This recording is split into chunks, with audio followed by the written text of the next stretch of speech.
Ils sont une centaine d'artistes aujourd'hui au Japon à s'être vu décerner le titre de trésor national vivant par la cour impériale japonaise.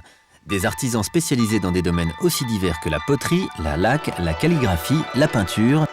Dans l'art du kimono, Kunihiko Moriguchi est l'un des maîtres les plus renommés du Yusen, une technique extrêmement sophistiquée qui remonte au XVIIe siècle.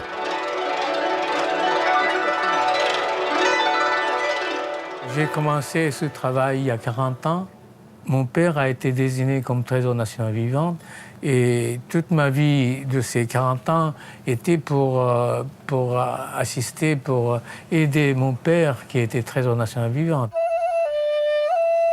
L'existence de ces trésors nationaux vivants remonte aux années 50. Il s'agissait alors de préserver un art et des techniques traditionnelles menacés par les bouleversements sociaux de l'après-guerre et l'irruption des technologies modernes. On essaye de désigner l'artiste pour qu'il puisse transmettre son métier à lui. Et cette désignation, c'était très honorifique pour moi et pour ma famille et pour mes assistants. Une partie de ma vie est devenue officielle et je reçois les subventions. Kunihiko Moriguchi ne crée en moyenne qu'une dizaine de kimonos par an, la tradition se perd. Donc mon père, il travaille toujours avec une dizaine de personnes, toujours, il a l'habitude. Et moi, je ne travaille pas plus que 2 ou 3 parce que je travaille beaucoup moins que mon père. L'époque est en train de changer, de se changer. Le kimono commence à se diminuer. Je fais beaucoup moins avec beaucoup moins de personnes.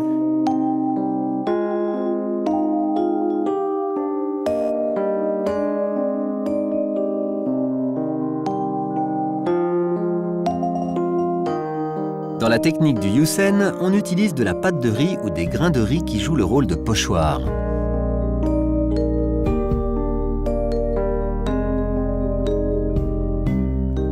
Ce qu'il faut transmettre, c'est pas vraiment comment on fait la chose, c'est vraiment plutôt spirituel. La spiritualité que l'art traditionnel japonaise avait formée dans l'histoire. Ces kimonos sont considérés comme de véritables œuvres d'art. Ils sont collectionnés par des amateurs d'art moderne dans le monde entier, mais aussi par les plus grands musées. Des œuvres uniques qui demandent plusieurs mois de travail et se vendent souvent plusieurs milliers d'euros. C'est-à-dire que l'art de kimono, historiquement, comme nous avons, comme vous voyez, il y a une sorte de l'armoirie pour accrocher le kimono. On peut apprécier comme une tapisserie et comme un décor de la chambre. Et on peut mettre ça dans la chambre où on invite des gens en disant que dans 3 jours, j'ai la cérémonie de thé, je vais porter ça. On pouvait apprécier vraiment le kimono comme ça, comme un tableau.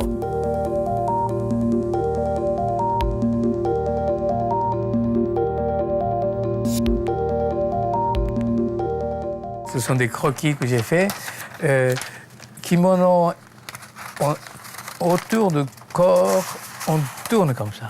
D'une ligne droite devient spirale sur le corps.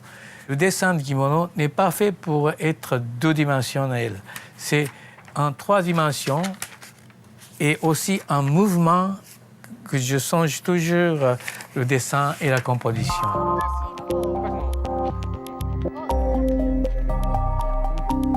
Je suis le premier artiste, le premier homme qui a exprimé ce que je voulais faire.